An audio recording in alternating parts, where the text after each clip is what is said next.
It's certainly true that nationalism has become very, very toxic in any number of places. It was my reference, a different reference to kind of muscular nationalism, and which is typically very unfriendly towards outsiders, however they might get defined, right? And the thing is, in this kind of context, somebody who's not really an outsider, technically, in terms of citizenship, can become one when you have toxic nationalism.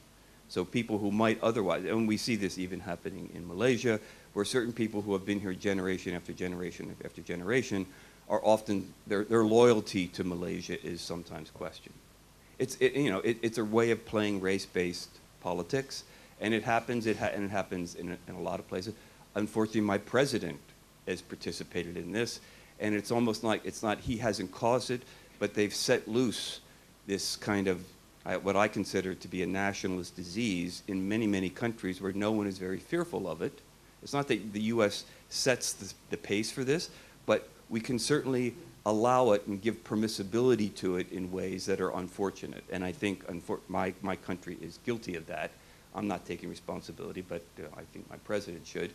But the point, I mean, and you might remember that just a few months back, he was at I think it was the G7 conference, where he basically said, globalization is dead. Nationalism is back. America first, or Malaysia, or Indonesia, or whatever country you happen to come from. That's what comes first, and the rest of the world can go to hell. Well, given the times in which we're living, when we're trying to deal with acute problems that are really planet problems, that's a pretty bleak comment to be making. And yes, it has trickle-down effects, because what it often does is bring out this subset that exists in many, many countries, it certainly exists in my country, of white racists who are ready to be empowered because they have been tamped down by the popular culture, which dismisses them in many ways. But when they see an opening at the top of somebody who's saying things that gives permissibility to them to express ideas, often in coded language, which is recognizable within particular cultures, they take advantage of it. And it's happening across Europe. And it's a serious problem. And it's not as if Islam is not involved in this, but Muslims become themselves a code for migrant, a code for invader, a code for somebody living off the state, a code for my culture is different and I'm afraid. And to be honest, from my perspective, this doesn't come out of the blue. A lot of this is driven by the economy. And when there's an economic downturn, it used to be in Europe back in the day, when there were economic problems and social problems, that there was a scapegoat in the society, and it used to be Jews. It still is in some cases, because in the US, when the ratcheting up of racist incidents happened, it happened across the board. To Muslims, it happened to Jews, it happened to blacks, it happened to a lot of different groups. And by the way, within this last 3 years that Trump has been in politics, so to speak, we have seen spikes in this. And there's been spikes in Europe too. So it comes across the board, right? And it is an unfortunate thing, and it is, to be honest, it happens in democratic societies where there is openness and where people can express views that are very, very distasteful, but there's a percentage of people who, number one, agree, and then there's a percentage of people who are so afraid, and then they think that maybe these ideas might work, even though there's not much of an idea there, right? And we even have political parties in Europe that are essentially race-based political parties. That has not happened yet in my country, but when a major political party looks the other way and does not try to keep certain voices in check, you wonder whether they're complicit in this kind. Well, I know they're complicit in it, and that's a problem. So, but I don't have a solution for it, right? I certainly don't have a solution for the global economy, which has eaten away in many ways at certain classes of people and has impacted vulnerable. I mean, people feel vulnerable, and you know, I don't have to tell you that it was just in the paper, in this morning's paper, that they were talking about the next election, and the fact that People are concerned about, what is it called? Is it called the stomach issue here? I think, I don't know what the Malay, word, the bread and butter issue. But people are worried about what's going to happen to them and their families, right? And that leads to all kinds of things. And people are already predicting that the 3 R's, race, religion, and royalty are going to keep coming back to haunt Malaysia as long as the economy doesn't improve. Now that's pretty bad. You would think a country that is self-conscious about the fact that it happens might be able to police that, but there's people who will take advantage. So. Thanks. Jeff has just said everything that I really wanted to say. That's well done. I would prefer to refer to it as populism rather than nationalism, but it's essentially the same thing. It's a kind of a demagogic appeal to an undifferentiated sort of political opinion, and mobilizing it in the function, in the purpose of for narrow, racist, nationalist goals. This is not. This is, I think, one of the harmful developments. But broadly speaking, I actually think, in a strange sort of way, Trump is right. In a strange sort of way. I'm horrified to say that, I know, but I think globalization is dead. So I'd be interested to see what you think. I think it's that shiny little gem that everybody thought was so wonderful, never was. And people now understand it. And it has led to all of these discontents. So in the sense that you can sort of mobilize people by appealing to very base instincts, I think it's just part of the natural reaction to the idea that we're all just one happy cosmopolitan world. We're not, and we never were. And so I think that in a sense, the bad news is this is likely to continue then. And there's going to be more and more disengagement of it. I mean, you can see it on every level. I mean, so I've just come from Australia. So, I mean, I think you can follow what's going on, right? So, if you're not locked up on an island off Australia, there now is, of course, this intensely anti-Chinese sort of attitude, which is developed, anti-foreigner attitude. Let's retreat to the little island. Put up the barriers, send the Navy out to do what navies do, stop people from coming in. Now, is that not the opposite of the cosmopolitan ideal? And so you point to the failures of democracy. Well, here's one. Exactly. It's sort of put the barriers up rather than to integrate with the rest of the world. So to my mind, I think we ought to be thinking about where we are in world history in terms of whether globalization is the kind of model for the future. Well, I think, nationalism itself, to me, if you, Prof, you have quoted Ibn Khaldun, right? Yeah. In your talk. If Ibn Khaldun basically mentioned a lot about this idea of nationalism. And I think that, if we know the boundary of this nationalism, then it's probably good for the country. The issue is that when we tend to go overboard and when we try to defend someone who is in the wrong just on the basis of nationalism, and that is not right. And I think that, nationalism itself has kind of managed to basically mobilize Muslims, many parts of the world, to fight for independence. Even to some extent, it's bad in a way that where this, the Saudis were trying to go against the Ottoman Caliphate and lost this whole idea of having a Muslim caliphate and stuff like that. But to a certain extent, Muslims have managed to kind of free their countries from the clutches of this imperialist.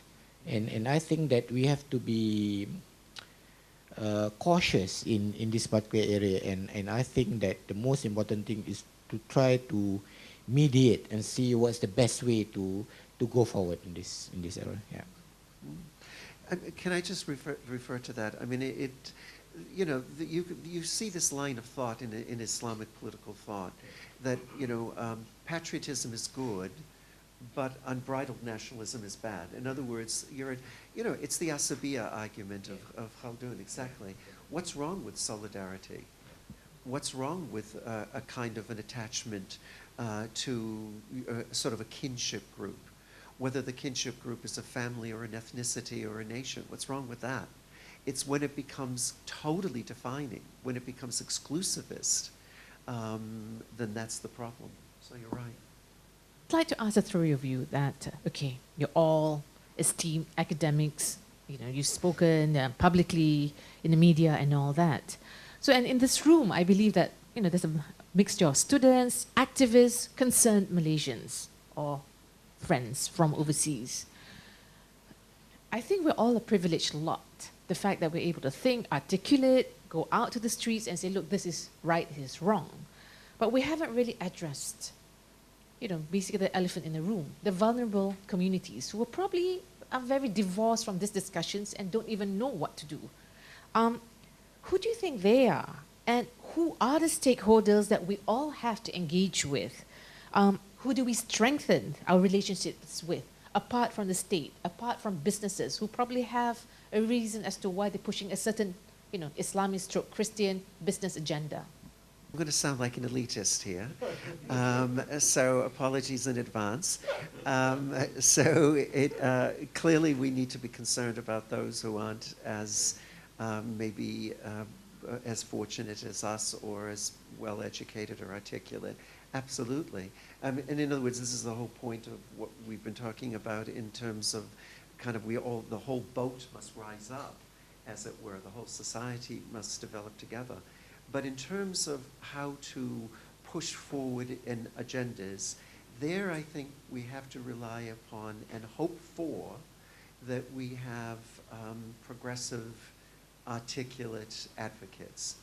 And so I want to put my pitch in here for civil society. So there can be good and bad civil society. So I don't necessarily put a kind of a idealistic hope in any group. But I think that there are those who are able to push the agenda forward. So clearly the Islamic Renaissance Front is one of them in this country. But there are so many others in other countries as well. I mean, the kind of people in this room, wherever you come from and whatever your background, I think are the ones who are going to be pushing the agenda forward. So somebody's got to push it forward. So there's my elitism. And I'd rather have these well thought out agendas than these kind of knee-jerk, populist, kind of demagogic appeals. So in a sense, we need to be thinking of the kind of longer term civil society organizational input. Part of the difficulty is that when there are pressures on nation states and in countries, everyone starts to feel vulnerable.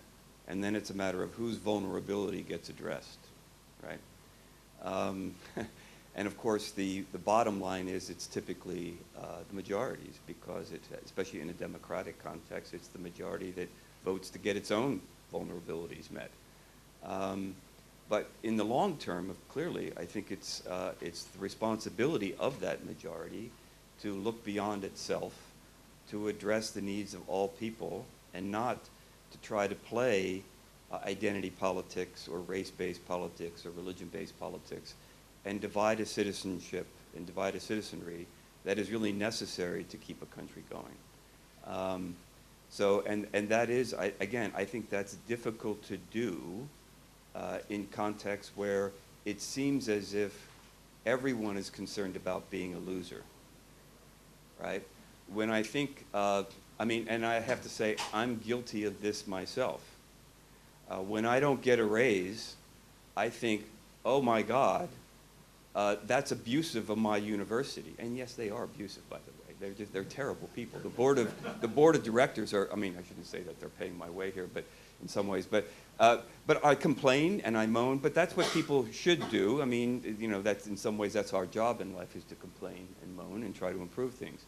But it's all relative. And when I think of my own situation vis-a-vis others, not just in my own hometown and elsewhere, it's a little bit embarrassing that I'm concerned about my own income level versus others, right? But again, I think that's a natural human inclination. But I also think, and here's where I'm going to not disagree, but say that I don't like globalization in terms of thinking that we all are one happy group of people singing Kumbaya, but we have problems that have arisen because of global capitalism, because of unstructured, uncontrollable global capitalism, which is eating away at our planet. And it's eating away at countries' abilities to do things because we are all in competition with one another to improve our GNP and to help make our citizens feel better. And in the process, we have destroyed the planet. We really have. We have in many ways left our children and grandchildren a pretty pathetic legacy. And I mean, I'm very self-conscious of this, and I wish I could do more. But the point is I do think in that sense, nation states need to figure out ways to work together. And this is a really difficult thing to do when you have a bunch of muscular nationalists out there speaking on behalf of their own people and saying, it's my group that needs to get ahead and I don't care about the planet. And I think there are a lot of people doing that right now. And again, I'm embarrassed by, I know you're not a Trump supporter, you didn't vote for it. You didn't vote for him and you couldn't have. But to have somebody drop out of a global environmental set of policies simply because you think it might make you look more important to your own constituency because you're standing up and you're saying, America first, I want my American people to get jobs, when the process of doing that is we're making things worse, not better. So I have problems with that. But so can I be Trumpian for a minute here? No, this is fun. I get to fight with Jeff here. No, I think my distinction is this, and I'm not disagreeing with what you said, and I don't think you disagree with what I'm going to say. I guess I'm playing with words, but I think it's important. I think these are global issues, but not globalized issues. So I'm playing with words. So clearly, environmental pollution, et cetera, are global issues. But is there globalization? No.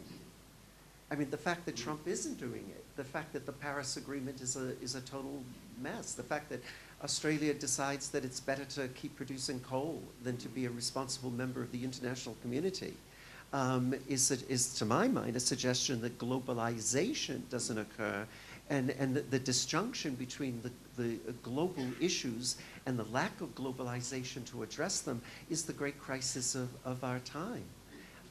And so I think we need to, that's my only qualification. It's more to do with your statement on the voiceless. I believe the majority of the people or citizens in any country are the ones that are in the B40 group. The B40 refers to the lowest 40% in the income group. Now, I believe, shouldn't the state be the ones that have that sole responsibility to reflect on what the misgivings are on this B40 group? We can't rely on NGOs. We can't rely on Dr. Farouk because his effort is only a trickle. It wouldn't move a stone at all. So how does one perceive any ruling government in the world to actually cater for this B40 group? If you are relying on the multinational corporation, forget it. For them, profit comes number one. And in some countries, even the government kowtow to this multinational corporation. So at the end of the day, I believe any government in the world must have that moral compass, the moral conscience. And some people, or most people, would say that comes from religion. But religion is not just confined to Islam. In any religion, the universal values are there to guide us on the moral compass. So I want to get some views from the panel. This actual role of the state government, where do they come in forcefully to address the concerns of the B40 group? Professor Kenny, what do you mean with the global political power? Who are they? Thank you, Siti. I think I'll address your concern. First of all, I think yes, you are right that some people think that it's okay to support and to endorse these corrupt politicians as long as they're Muslims. But I don't know whether you're aware or not, but many years ago, a few years ago, basically I think about 3 or 4 years ago, I wrote an article on this particular topic: better a just non-Muslim than a Muslim tyrant. Basically, I was quoting from Kawakibi. We had a seminar on Kawakibi, right? You attended the seminar on Kawakibi, Abdurrahman al-Kawakibi, the late 19th century reformer. And he said that, he was very clear about this issue, that, the most important thing is to support a just leader, right? So not because of creed, not because of the ideology, but basically to support a just leader. And I issued that statement because I think at that time they were attacking DAP, right? It was during the time of Najib's regime at that time. And I think that I don't know whether I did not express myself clearly or whether you got me wrong. I didn't actually say about AKP or Turkey at all.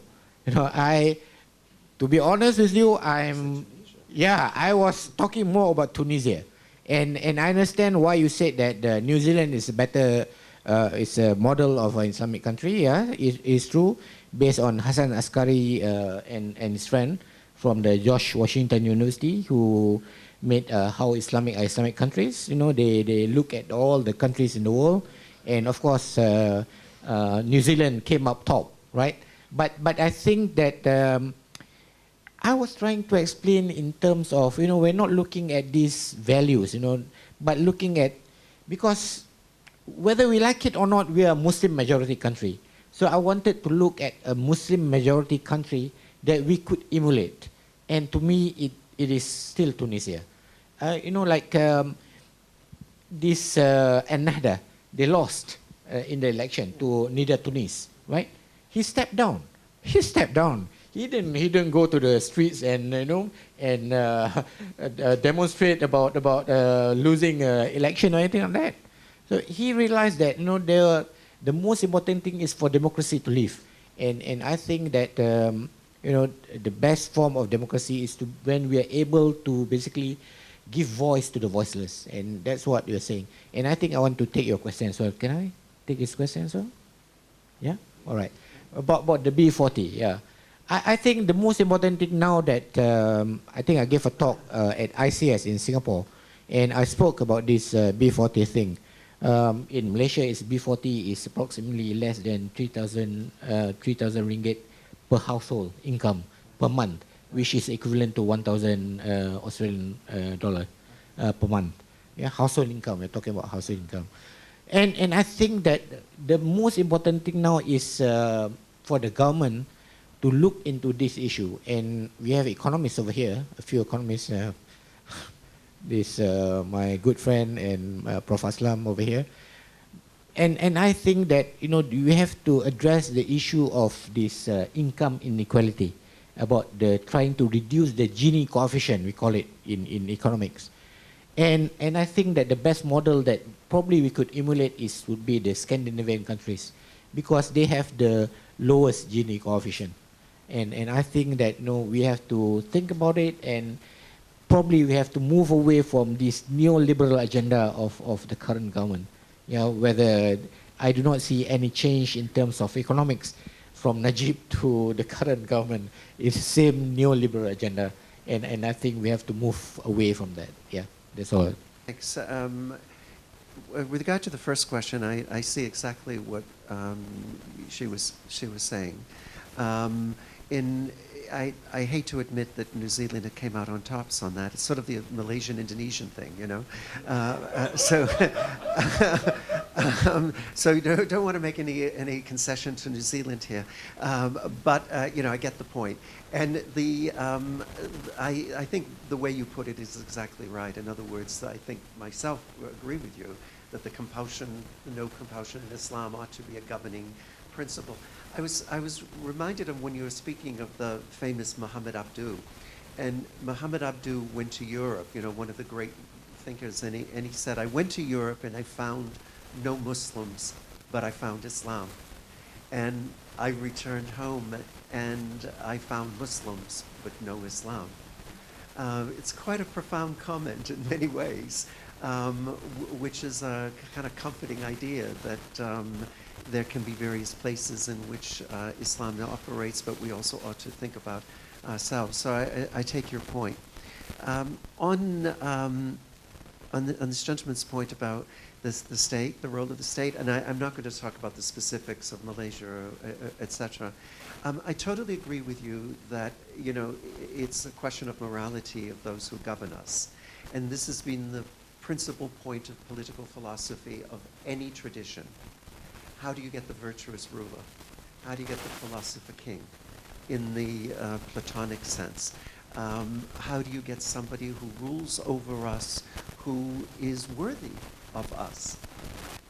And that is, of course, the most difficult thing throughout history, and it's also the case in Islam. I think what at least some of us have been warning about and worrying about is that when you presume that morality and religion overlap, and that when you assume that therefore you speak with a direct line to God, then the chances of it becoming tyrannical are much greater and more corrupt, and so that's a worry. But one final sentence, you made a kind of an offhanded comment about, we can't all rely on Dr. Farouk. This is true. I personally rely on Dr. Farouk for a lot, so I think we should acknowledge that. But it's the kind of broader line. And I know this is so disappointing. It's so disappointing. Change is slow. Change is incremental. Unless you're going to be the revolutionary, and they probably end in failure, you really do need people to kind of push it along slowly, to articulate, to change ideas, to challenge our thinking. So I think, in a way, we do have to rely on the Dr. Farouks of the world. We do have to rely on these organizations which would do it. So the final point, I agree with Hasnan. I'm waiting with great bated breath to hear from Jeff. What is this global political power? You didn't have to end with that.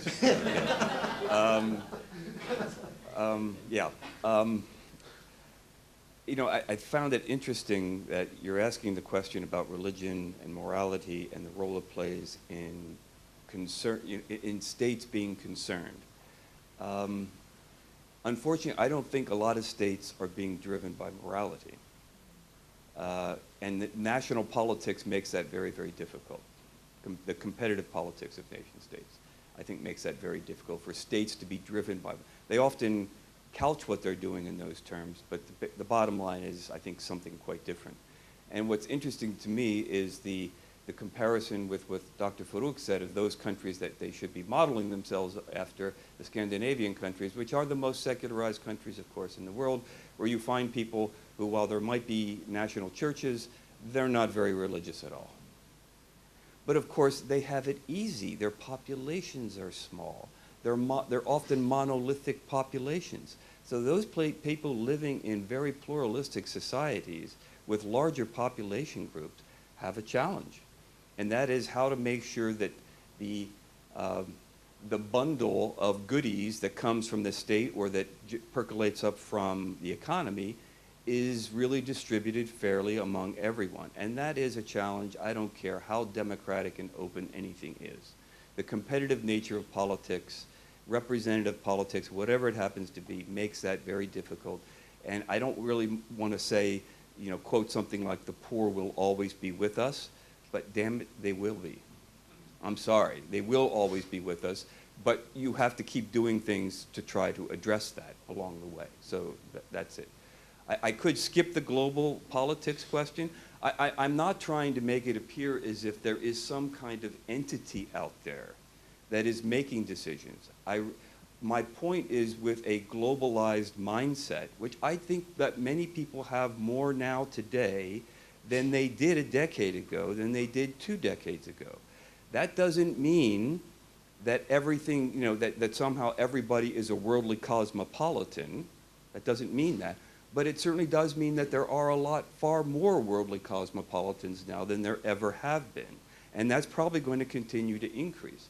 The problem with that, of course, is that often worldly cosmopolitans have more in common with themselves than they do with their own fellow citizens, right? And it's kind of a worrying thing there, which might lead to questions of who gets what when the pie is divided up. My point is simply that yes, there are nation states. I don't think they're going anywhere either.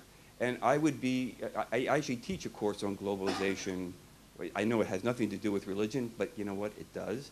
I teach a course on globalization and the failure of, or the decline of the US. I teach that course as a first-year seminar. And so I'm familiar with all the models that people have come up with kind of a global political, that's not going to happen. Nation states aren't going to give up their power.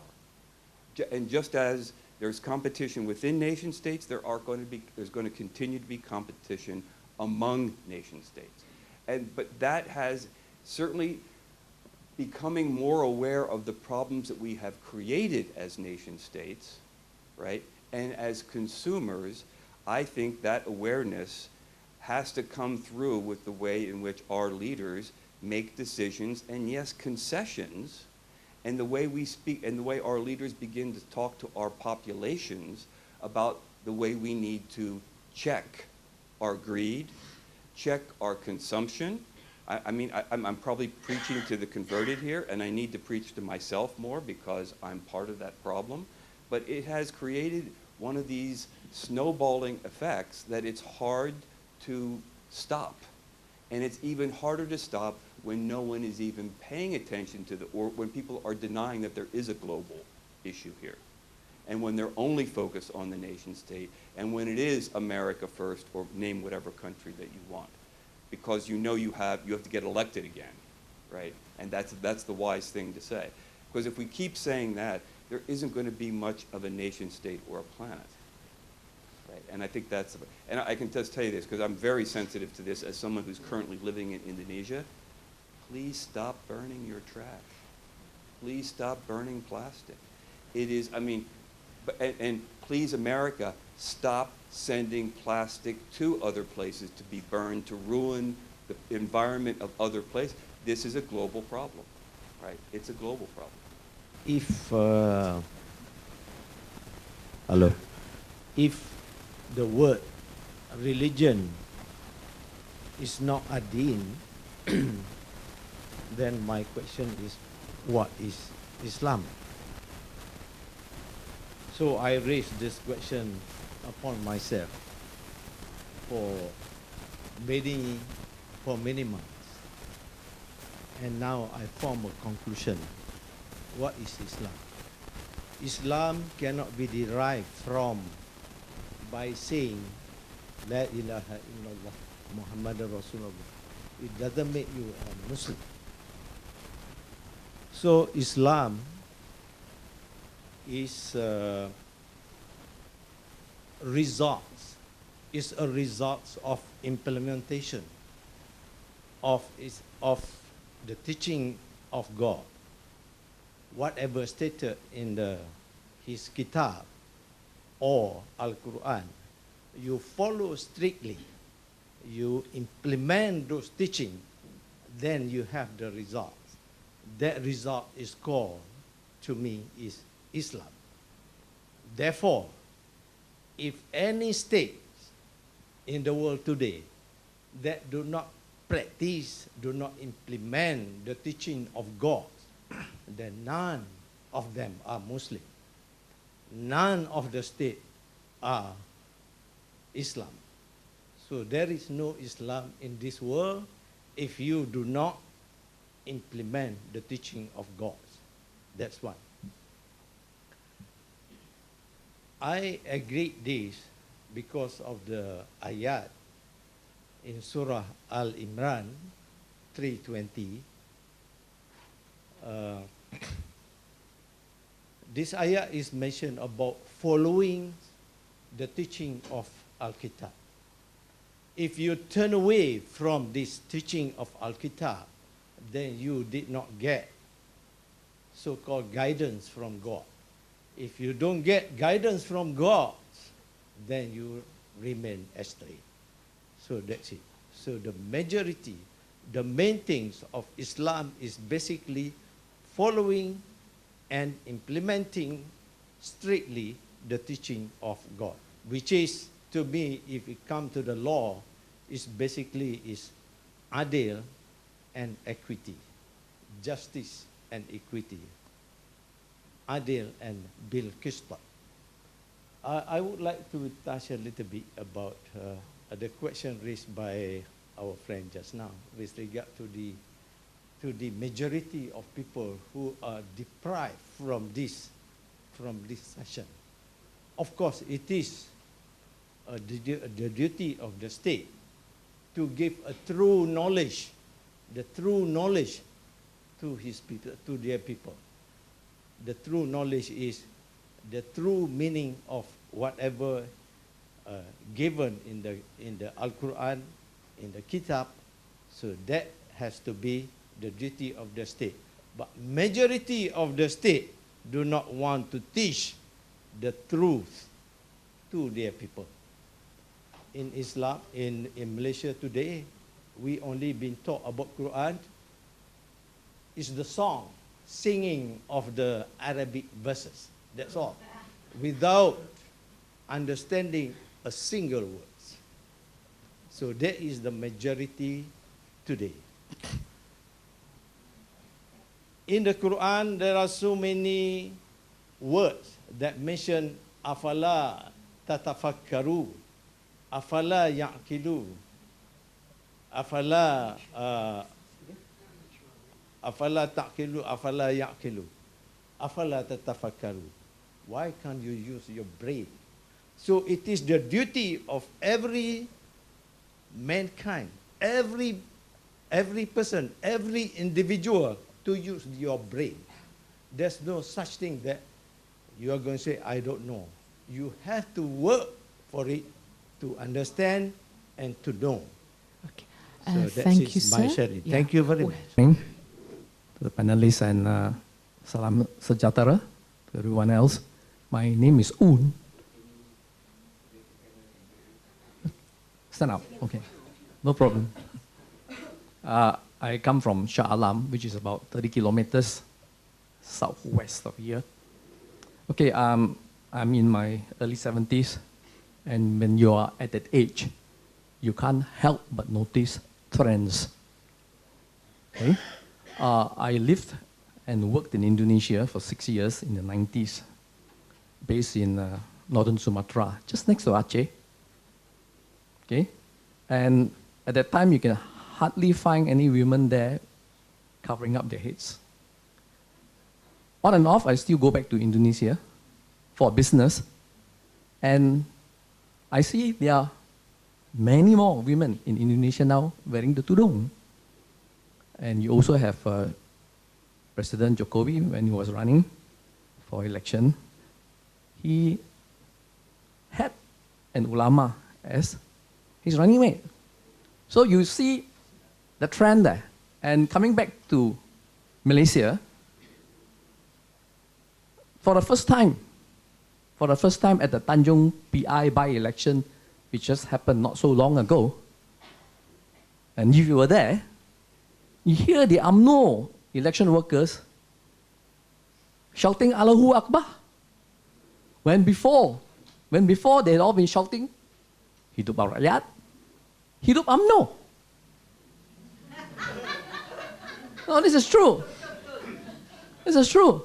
And just 2 days ago, they decided to amend their constitution, which has been around since 1946, where they said they are struggling in the interest of demi bangsa, nation, agama, religion, and Raja, the monarchy, in that order. And one of 4 amendments to the Constitution that they have passed is now to put the order of those 3 things differently. Now agama comes to the front. Agama, bangsa, dan raja-raja. Beg your pardon?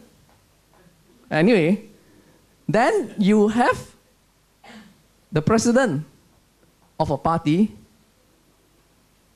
which was a component of the ruling coalition before they were deposed 19 months ago, saying, and its members are mostly Hindus, okay, saying, I have no problem with hudud. It's the first time I heard a Hindu leader saying that in this country. I have no problem with hudud because it doesn't apply to us as Hindus. It only applies to the Muslims. And you don't want the affair. We don't want to interfere in the affairs of the Muslims. Now, that is the leader of a political party, which is made up mainly of Hindu Indians. Okay? So, you can see what's happening.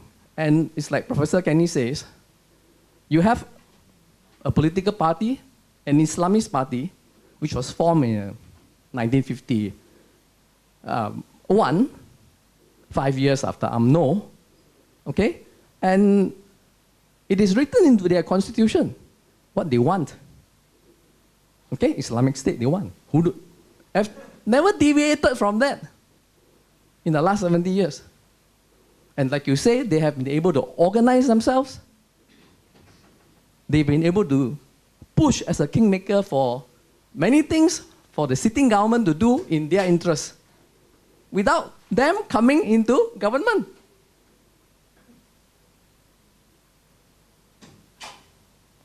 And you see that even happening today. Well, 2 days ago, for the first time ever, you had a leader of the Islamist party being present at the General Assembly of what was formerly, or maybe presently still is, a nationalist party, but which has just changed its constitution. Now, about 2 weeks ago, the deposed chief minister of Johor State came out and said, the trouble with the other party, the other remaining party in Barisan Nasional, which is the Malaysian Chinese Association, the problem with them is that they have fallen into this trap set by the DAP, where the DAP says hudud is bad for Chinese. You're going to get your hands and other parts of your body chopped off if you do anything. And basically, I think Khalid Nordin was saying, you should get out of that trap. And the first to do that is MIC. They're now saying it. It doesn't concern Hindus at all. So why do we want to meddle? Let them be. If they want hudud, let them be. We welcome it, let them be, as long as it doesn't concern us. Okay? Then, you chop my head? Yeah, and when the leader of the MCA was asked at this present UMNO assembly, UMNO assembly, whether he would consider joining Muafakat National, he held back, you know? So he's still not prepared. But how long can he hold off? I wonder. So in these last 70 years, you have seen, like you say, past getting just getting stronger and stronger, whether you like it or not. So where is it going to end? For people like us who are non-Muslims in this country, are we going to believe what MIC says? Or one day, if MCA changes their mind, are we going to follow MCA? Because we are seeing this now against an economy which is not doing well. I'm in business, I know. Okay? And you see the failure of this new government. In the last 19 months, definitely it's been a failure. There's no other word for it. Okay? So, where does it end? What do you think? What is the prognosis for all this? Can you roll back the tide? I don't think you can. Yep. Okay, I'm not going to make a speech. I just want to make one little comment. The global political power, what is it? I think it's multinationals. and that's something we don't talk about when we talk about religion and politics and all these things. But I think that's where the real power is. I do have a question, and it's, to my mind, the most important question.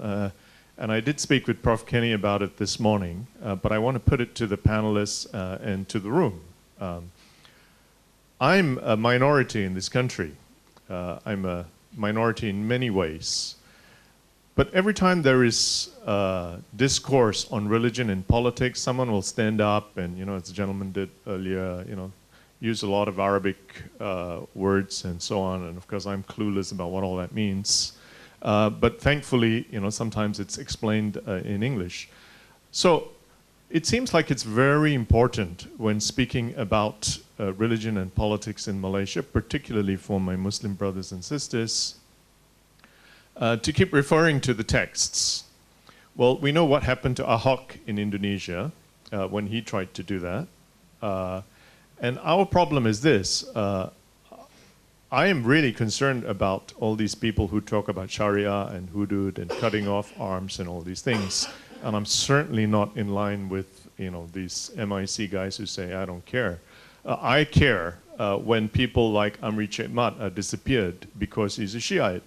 And it's a state that's responsible for disappearing him. And I don't think that I can sit silently when these things happen. But how do I join the discourse? Now, this is an important difference between Indonesia and Malaysia. In Malaysia, the constitution says the religion of the federation is Islam. Well, there are very many different interpretations about what that means. My view is that of the courts, at least at one time, I'm not sure what they think now, but when Islam is the religion of the federation, I think people have every right to refer to the texts and the scholars and so on. But how does a person like me join the conversation? This is my problem. So it seems like people like me have zero credibility because we can't refer to the texts. So what is your advice to people like me? How do we engage in the conversation? Thank you. Thank you. I'll just answer to one or two questions, especially from this brother who mentioned about the definition of Islam. I do not know whether I made myself clear about this in my presentation or not, because I was rushing through, because Dina was looking at me and very strict with the timekeeping. But the thing that I was trying to say is that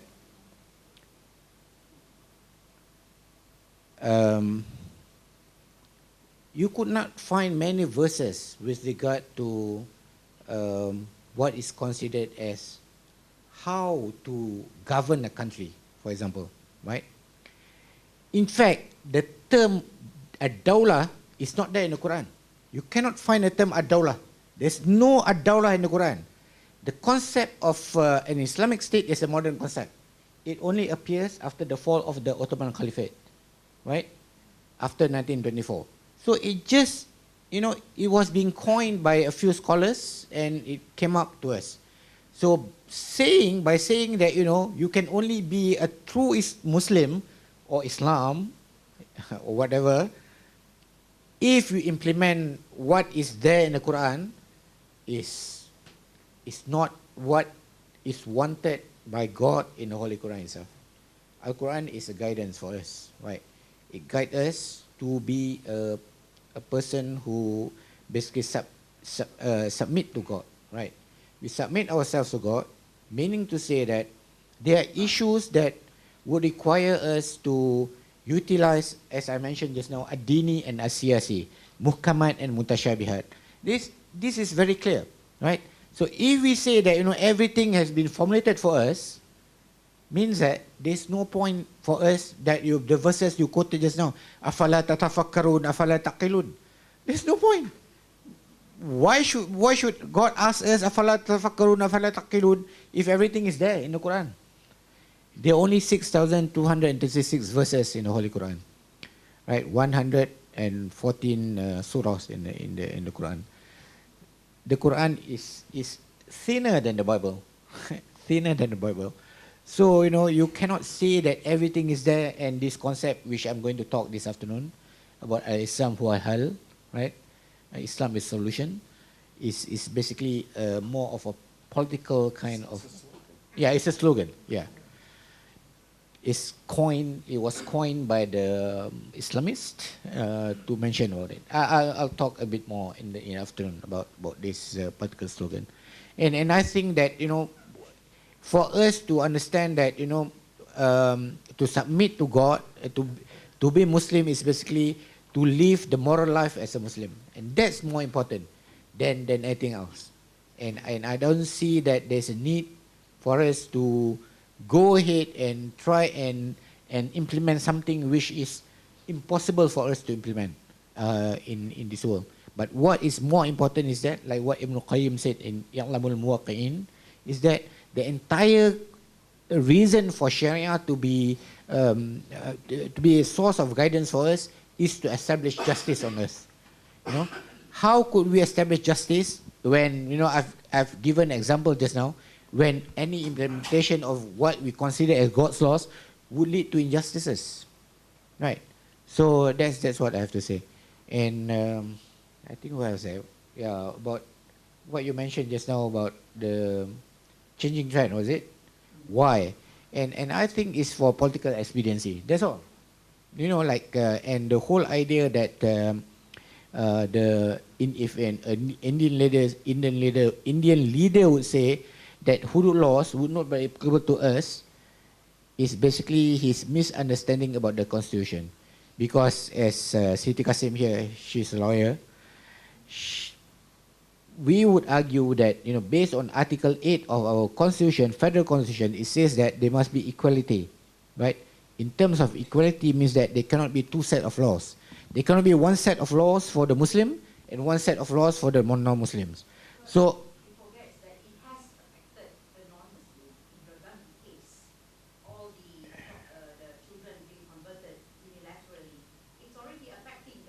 yeah.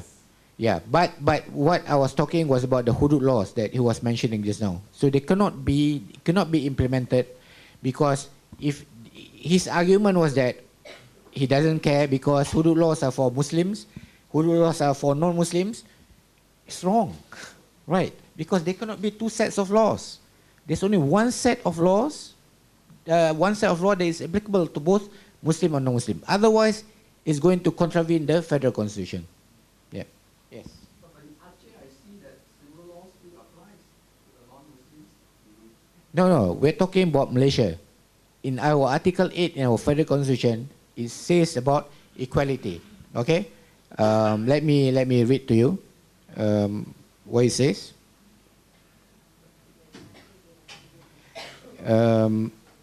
It says, it is stated in Article 8, Clause 1 of the Federal Constitution of Malaysia that every person shall be equal under the law and have equal protection of the law. So it means that you can't have two sets of laws. Understand? If you look at our Constitution itself, on list 2, which is the state's list, then the state can promulgate any laws which do not contravene to the federal laws. Right? So any laws that are considered to be against the precepts of Islam.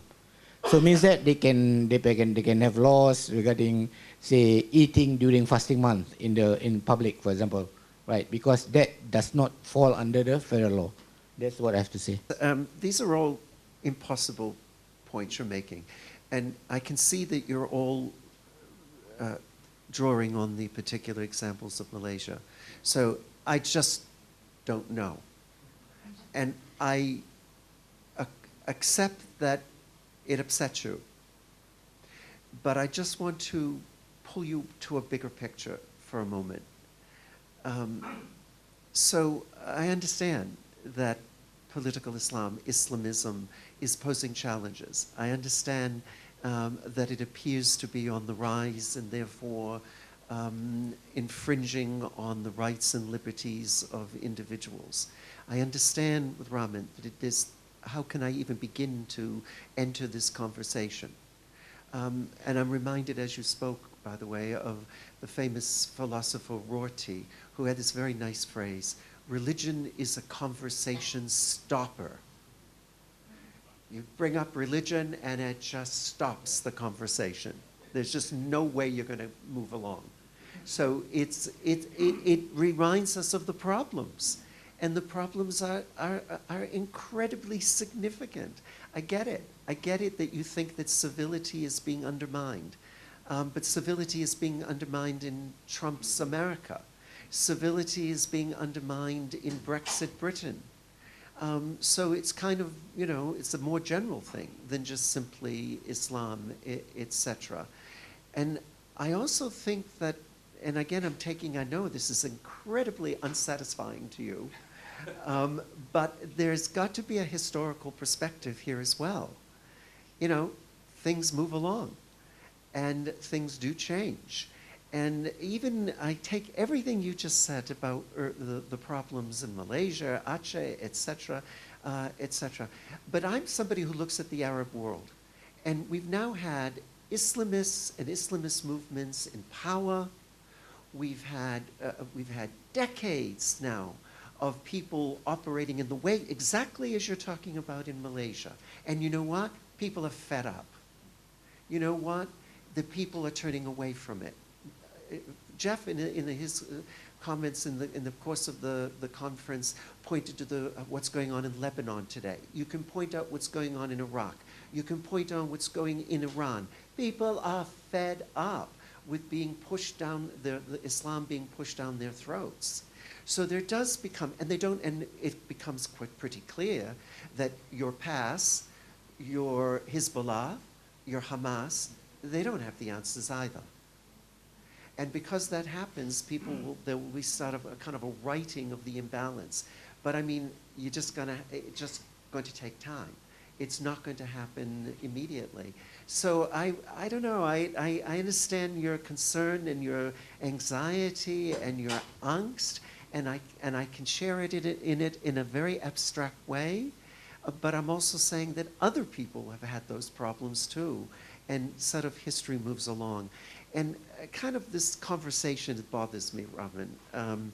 So, you know, there is no magic bullet here, but all I would say is that if we could all think of ways of larger concepts like citizenship, rights, human rights, that this is something which everybody is concerned with. You know, find me a Muslim who isn't interested in human rights. You know, since they've been denied human rights, they would obviously think of it as important. So in a sense, everybody is trying to think of concepts like rights, etc., that cut across the culturally coded words. So kind of deal with those. And yes, you're going to find people who are rejecting it, but you're also going to find people who can get it, and that you might be able to make kind of conversational bridges. Sorry, that was my khutbah. I think I agree with Jim, and I think it's easy for outsiders to take the historical perspective. It's a bigger picture. But of course, in my own country, I voice some of the same emotional content conversations that I hear here. And we all feel them in our own place, in our own context, and it's harder to take a bigger picture there because we feel we have something at stake, and our identity is at stake, right? So it's nice to have academics here to tell you, don't worry about it. But yeah, you damn well should worry about it, right? Because that's the only way things change. I think the other bigger picture and big picture is the fact that, look, and this is not some kind of condescending thing that the West has gone through this, because the West has, and it's still going through it. But majorities have difficulties with modernity, just like minorities do. And European countries and the US had their own difficulties with modernization. And the nice thing about their experiences, it happened at a different point in time when societies weren't as pluralistic and complex, right? Trying to work out their differences. And to be honest, it's really a matter of majorities working out their identity differences. And that's part of the problem in this country right now. you have a majority that's not that strong of a majority working out its identity differences, and the minorities are sitting around watching saying, how do we participate? We don't feel we can. We're being shoved out. And when we do participate, we don't feel comfortable. Well, guess what? That's the reality, right? And it is really going to take decades upon decades for that to happen. And guess what? It's never going to finally be worked out, because it's going to keep coming back in different ways, because that's the nature of competitive politics in pluralistic societies, right? You're going to continue to have these problems. So, I mean, part of my advice would be, you can't back away if you want to improve things. I mean, you can back away, you can try to pull the covers up, and that's very comforting, but it's not going to work, and it's not going to help change societies, right? And that work is very tough work, and it is incredibly frustrating. But the thing is, you have to be able to talk to people that you don't really want to talk to, which makes it even more difficult, right? So I do think this is one of those things. Malaysia is a young nation state. Malaya might be much older, but Malaysia is a young nation state. We can blame this all on the British, right? They messed up my country too. We're still working on it, right? I prefer to blame the colonial powers, right?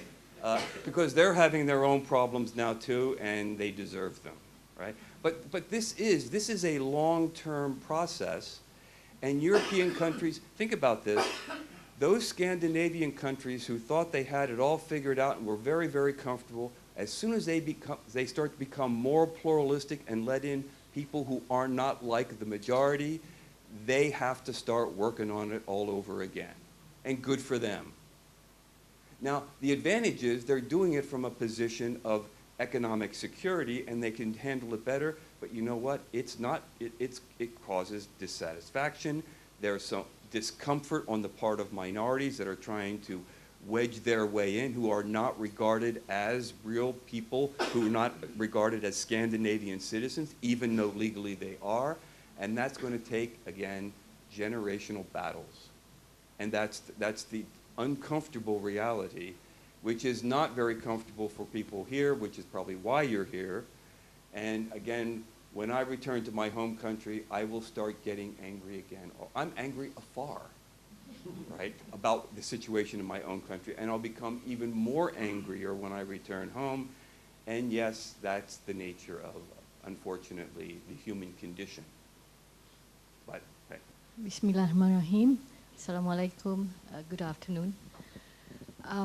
This public forum addresses the acute anxiety felt by all, Muslims and non-Muslims, East Malaysians and West Malaysians. And the reason is, firstly, the way the law has been totally turned upside down, especially the federal constitution. There's a state of lawlessness which many people seem to be unaware of. I mean, the way the guarantees for religion, guarantees to freedom of religion and other guarantees have been turned upside down. It's just unbelievable. Okay, that's just one. And secondly, what seems to be a total loss of reason. People seem to have lost their reason when it comes to religion. People aren't allowed to think anymore, or don't allow themselves to think. And this is very worrying for Muslims who are supposed to, I mean, in the Quran it's clearly stated, Allah says that we were created in the best of molds. So what happened to that mold when we don't use our reason to understand what is going on in this country? That political Islam is actually an expression of power and worldly motivations behind political parties. We don't see that. We just think in terms of, divine revelation, so we don't use our reason when it comes to people who espouse divine revelations to us. And then the third point I'd like to raise is what was it? feeling emotional and I lost my third point.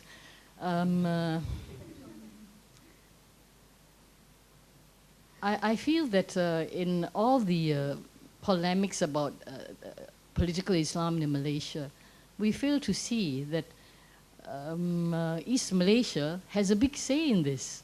And they're not in it at all. They're not in this, they're not involved at all in this. West Malaysia is driving this political Islam thing, and East Malaysia counts on nothing for these Islamists. And how can that be? Because it is a divine acceptation that Muslims are supposed to fulfill their obligations. Wasn't there an agreement that led to the Federation of Malaysia? How is that ignored totally? How can that be? How can you ignore two Christian partners in the Federation who are Christian majorities? How can you not take into consideration what they think and just assume that, oh, because Islam is the religion of the Federation, therefore there's nothing against Malaysia from becoming an Islamic state? Now, if you really are Muslims, then you need to think in terms of giving East Malaysia a referendum to decide on whether or not they want to become an Islamic state together with Malaya. That is the just thing to do. And aren't we, as Muslims, told that justice is next to piety? And this is not a prophetic tradition. It's clearly stated in the Quran itself. So please, let reason and political, the awareness of the political contract entered into between East Malaysia and West Malaysia come into play. I don't find East Malaysians participating at all in all these discussions, you know. And they are the majority group of people and political entities that must be considered in this debate, actually. Well, it's not a debate, this forum. They should be involved. And why are they not? You know, it's really, really unbelievable the way things are going, in my opinion. As a person from a law background, I find the state of lawlessness and lack of rule of law in Malaysia today, because of political Islam, extremely shocking, and it doesn't seem to worry people. So now, I'd like to ask this. Could you propose how we could bring about change in Malaysia relating to how civil society could be involved to bring about a change in this? Let reason prevail. Let political justice prevail. Rather than this dominant voice about Islam should become Malaysia should become political state. Huh? Yes. Right. Good morning. I'll keep it. Try to keep it short. It's more of a comment. First one is that whether there's anything that can be done, especially when it comes to the role of religion in politics. I don't like to be grim, have a grim outlook of things, but where things are going, I can't see in most likelihood the way out. Because I think when it comes to Muslims in general, we had these discussions over the weekend. I had this discussion with one of the speakers, and I asked, I think Muslims in general don't have a clear discussion of what should be the role of the state in terms of forbidding evil and commanding good. I think that's a very important discussion among Muslims, especially in Malaysia. What should be the role of the state in micromanaging the Muslims in general? And that's why you see enormous amount of power by the religious bureaucrats, because that's their way of implementing that. And if, let's say, we don't keep a check on it, or at least don't consider reviewing it, I think that is going to continue, and the politicians will harp on it to say that, look, this is how Islam should be, amar ma'ruf nahi munkar. And I think that's a very important discussion. Until that discussion is held in a rational way, I think Muslims, I see majority will support the UMNO PAS alliance, because they just say that, oh, Islam is the way of life, it's hard for me to go against that. That's my first comment. And the second comment is that when that happened, I think people will come to the consensus to say that, oh, look, this is really bad. It's equivalent to Trump in America is really this bad. But if people cannot get their act together, I think it's going to continue for quite some time, which may happen if, let's say, Democrats going to get their act together last time around when Hillary fought against Trump and Hillary lost quite badly. If Democrats cannot get their act together to fight Trump this time around, they will lose again badly. Thank you. So I just have the comment about if we're talking about religion in politics, it's a very popular, it's very topic popular among the Muslim youth, especially youth, because I'm from Indonesia. So the big case in Indonesia, Ahok and then communism issue is the rise because now we cannot avoid now in the social media era, right? So religion in politics is look like the myth with the social media era look like they have the space for the promote. And yeah, I just also have the question, how about the future religion in politics, especially Islam, among youth, if it can rise of fundamentalism or decrease fundamentalism? Because if we're talking about the rise of the fundamentalism now among youth, especially in Indonesia, basically, a lot of youth people, even they live in city, they look like I want create khilafah. Look like the good example in Indonesia look like Hizbut Tahrir. A lot of followers Hizbut Tahrir is from youth.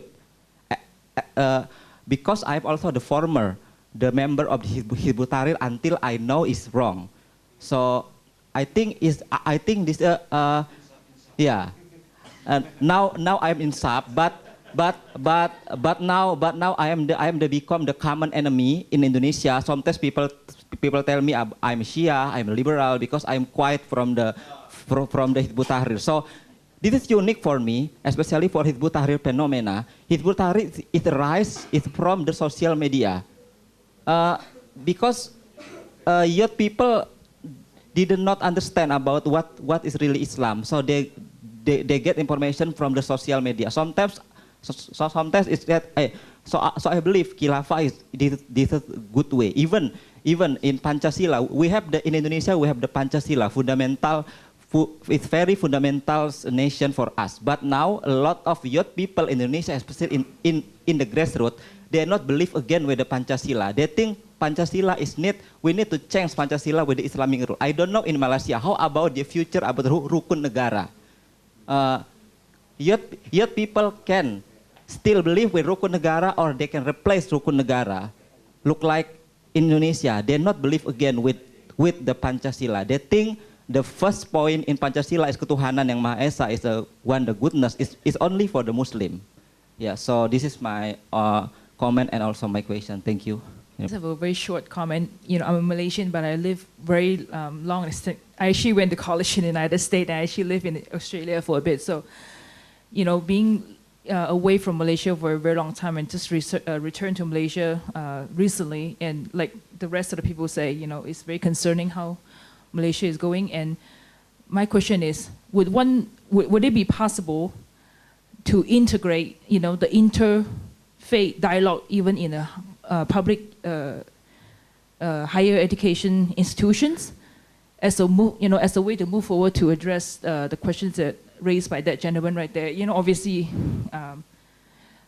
and being a minority in this country, and you know, we cannot engage any religious dialogue because everything starts from the Quran, and quite honest, you know, we learn a little bit, you know, being a non-Muslim, a little bit about the Quran in our history course in high school, and that was about it. And you know, in the West, you know, actually, you know, it's open, you know, to even in I say college, meaning in a university, that you know, pretty much all the university students had to take somewhat of the, you know, humanity course, where, you know, they really learn every single religious text, you know, very in-depthly to really, you know, you cannot engage this dialogue until you learn every other faith. And it seems like here in Malaysia I was only, you know, students are only taught about Quran, but they are not taught in any other text, religious text. Quite, you know, I'm a Christian myself,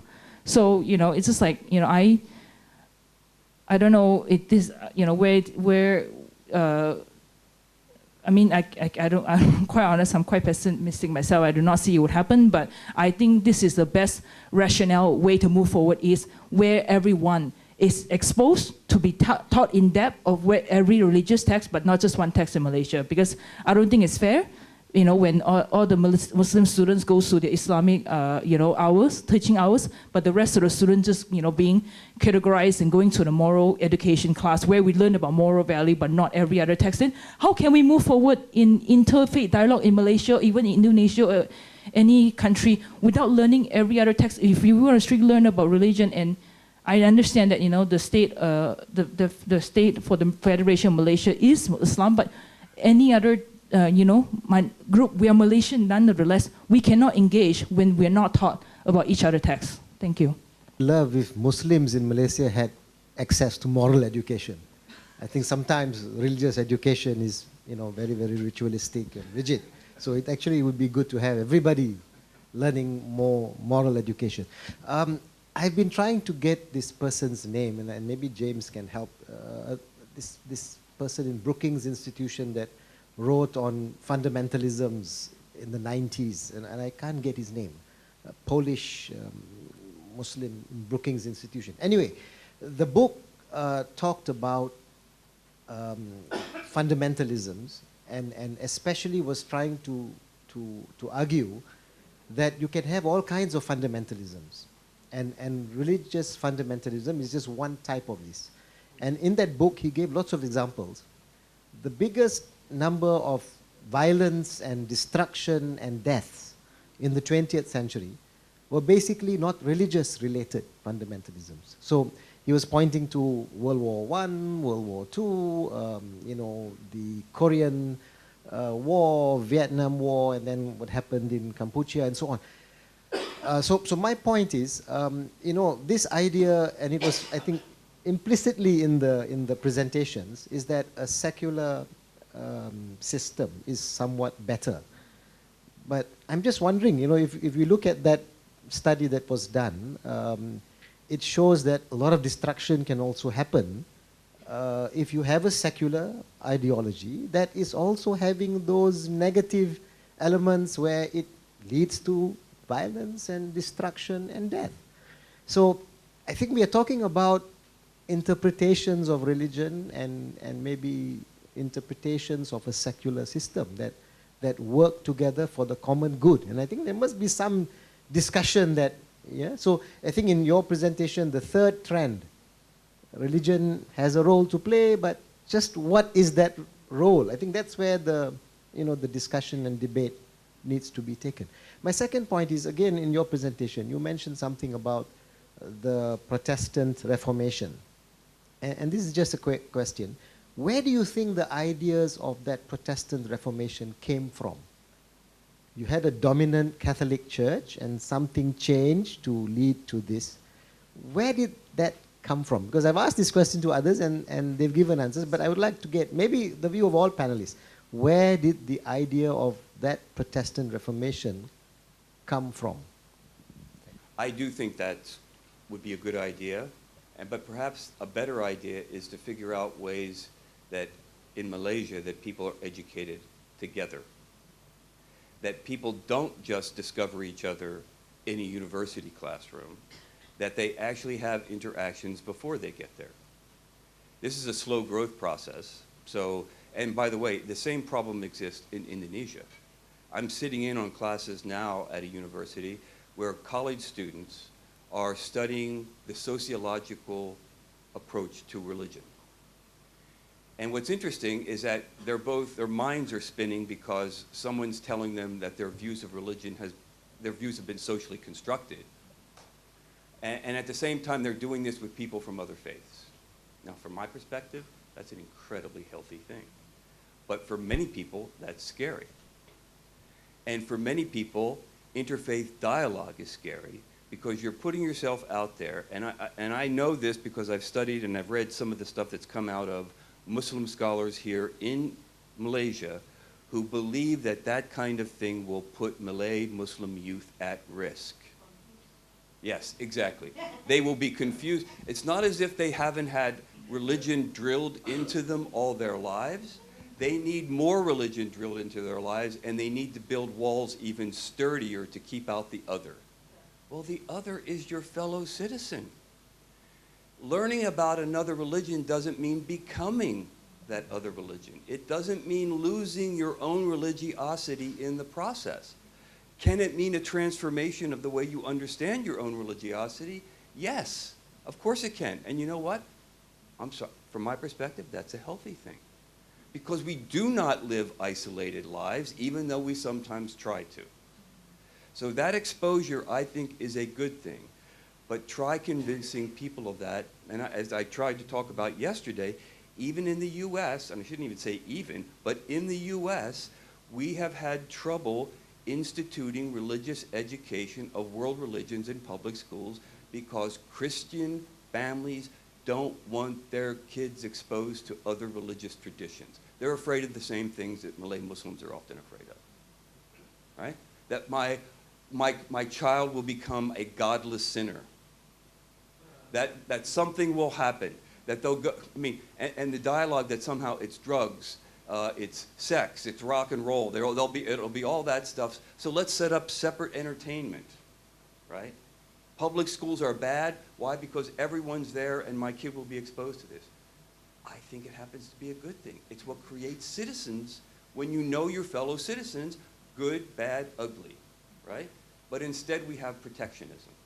It's not just here, but I would just say here is a severe, and I mean severe case of it, because of decades and decades of identity politics, which has built it into the structure of the system. And again, it's terrible. I've got my own problems, I'm sorry, in the US, but you have your own problems here, and they are serious. They're incredibly serious. And you know what? It's going to take decades and decades to undo it. And education, I think, it's not as if there's lost generations. The very people here and the very fact that Malay Muslims are trying to work this out and they differ among themselves is a very healthy thing. I just wish they would do it more publicly, right? So not just do it in the voting booth, but do it publicly. Have these debates publicly. Challenge your politicians publicly. Challenge administrators at university publicly. But these are uncomfortable things, and to be honest, this has to do with one's livelihood, with one's place in society, with the safety of one's family and one's income. There's something at risk here. And guess what? Yes, unfortunately, there are people watching. And I don't mean some kind of deep state. It's pretty damn shallow, in my opinion, in terms of its ideas. But there are people watching and they try to make that influence. But the only way to get past that, in my view, is to create a stir. Be angry. Challenge. Be like Dr. Farouk. Don't take it lying down, right? And you're really, I'm sorry, no, but challenging your own fellow, in this case Muslims, or own fellow whatever, to stand up and say something. Because otherwise, it's just going to continue. And it won't get better. And it could potentially get worse. And by the way, this is a bad prediction. I don't like to make them because I actually predicted in the States. I think Trump is going to win again, and I'm not very happy about it. But I think Indonesia is headed more in the direction of Malaysia right now. And I think that's the case because Indonesia got something of a late start with the opening up of democratization. And guess what? Democratization creates problems. It allows all of those pent-up feelings and anger, and it allows all that stuff to come out. And it's going to take and before it gets better, I think in Indonesia, it's going to get perhaps a bit worse, depending on your viewpoint. For others, it's going to get better because it's going to get more Islamic, right? But I think it's going to happen because it takes generations for this stuff to work itself through. And the suppression in Indonesia hurt. It didn't help the society, it hurt the society, and now it's going to take time to work that out. And I wish you all the best with it, but, you know, and that's not a dismissive thing because politics is angry business. When you see people in power who are saying things about who you are, who your country is, that you don't want your country to be, It's angry business. And it's emotional business. And you know what? There's nothing wrong with that. Nothing wrong with that.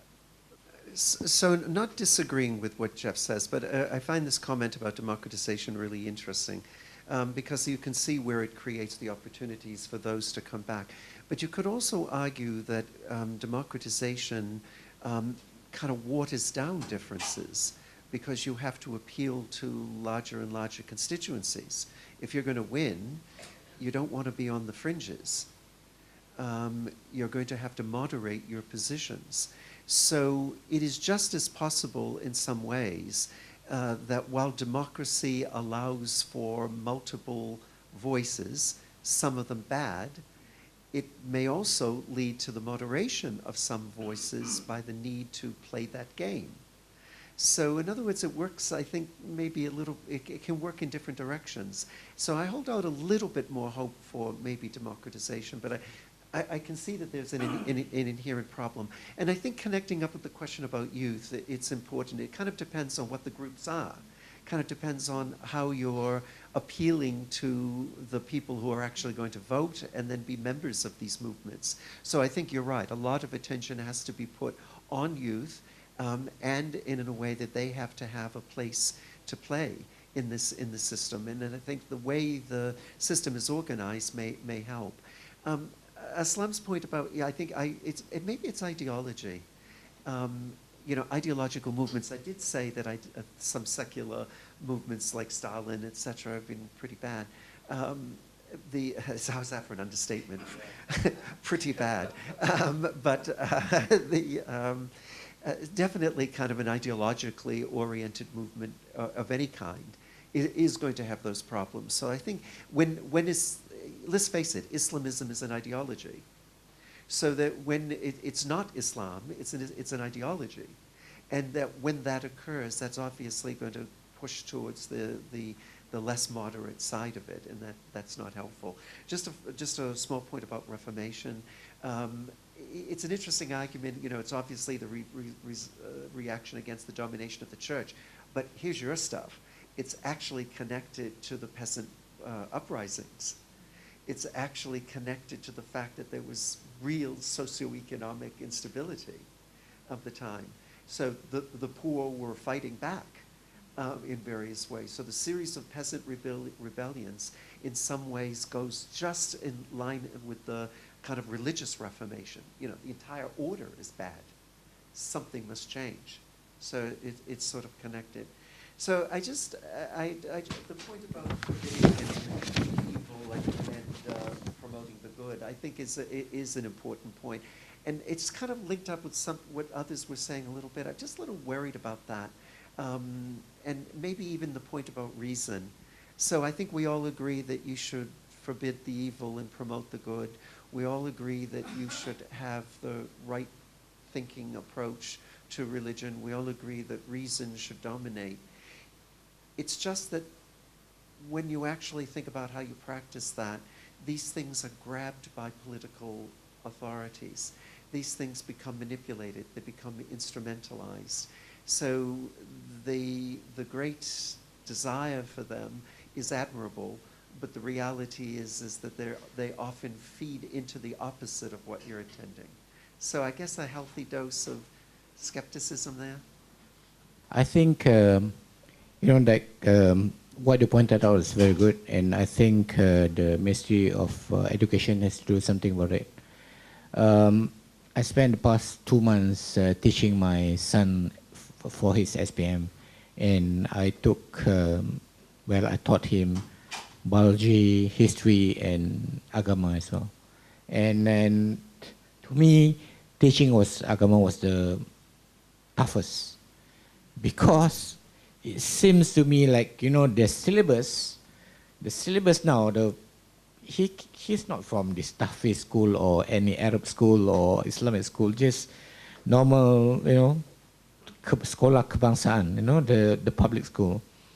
And the amount that they had to learn, to me, I was thinking, what? They're trying to create these people to become ulama or what? It's so deep, and like some of the things were actually not relevant, right? Then they're talking about lian and this what's the other one? When you say that your wife's bum is like your mother's, something like that. Apa dia? Yeah. This talking about it, right? And then like what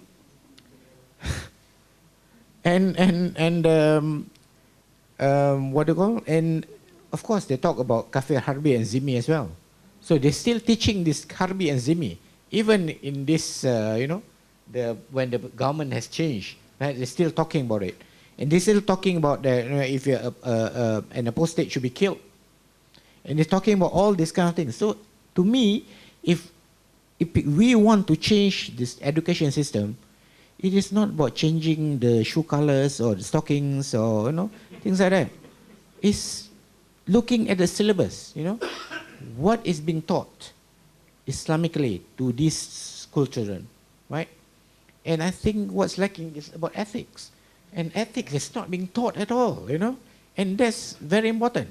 So everything is very legalistic, and this is haram, this is halal, and this, so it's mind-boggling. And to me, it's worse because I have to teach him, one, to answer the politically correct answer. And the second one is what he has to believe and what he has to observe as a Muslim. You get what I'm saying? So if they ask you this question, okay, this is the politically correct answer. You have to answer like this. Well, this is what they wanted, right? But in actual sense, this is what you're going to practice. Things like that. So I think, and I think, this the Minister of Religious, I think he got what, 1.2 billion or something like that. Yeah, Mujahid. And I think this interfaith and intrafaith, he has to do it. He has to call all these Ahmadis and Shiites to come and sit on one table and discuss, and call the muftis and jais to come in, and call the liberals like Siti Kasim and all the others to come and sit and discuss, right? So, why do you need so much money and you aren't doing anything? Right, isn't it? So, this idea of interface must be exercised, and not only at the school levels, but also at the higher up by the Minister of Religious Affairs. That's what I have to say. Yeah. Thank you so much. Shall we wrap up? I think we've got lunch. We've got another session, right? Okay, so this marks the end of today's panel. Thank you very much for coming on a Sunday morning. I think we'll have to break for lunch now because I believe this gentleman have another round of panels and discussions this afternoon. Outside, yeah. So thank you. Have a really good week. And since, as a moderator, since I won't see you, look at the Merry Christmas. Merry Christmas, Happy New Year. Enjoy your holidays. Thank you very much, gentlemen.